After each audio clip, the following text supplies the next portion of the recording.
ki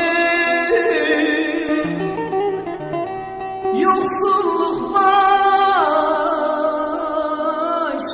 bela, bitsin diyor, bitmiyor ki. Sefillik başıma bela, gitsin diyor, gitmiyor ki.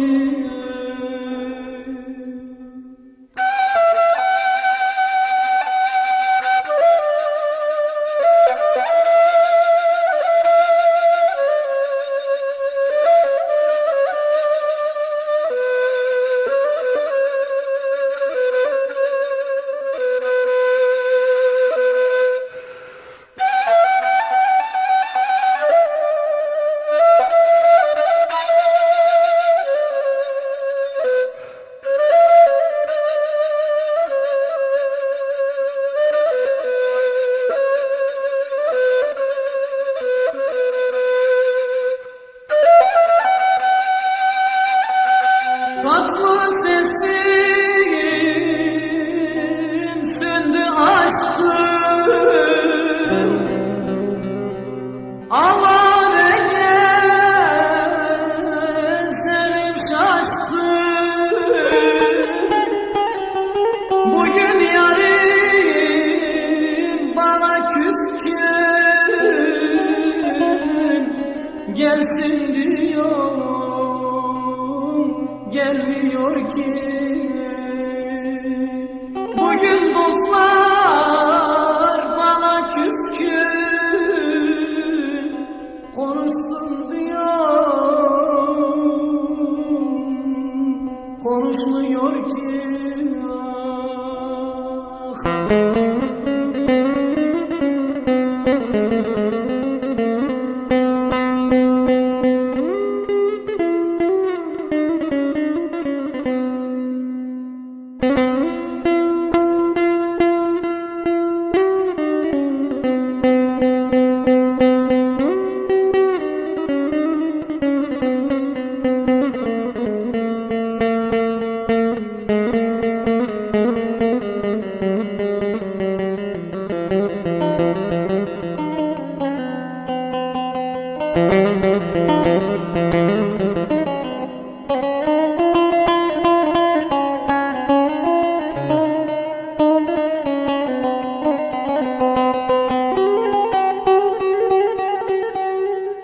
Düşünüyorum nasıl etmek,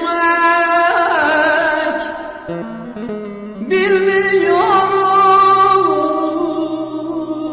nereye gitmek. 5 yavruya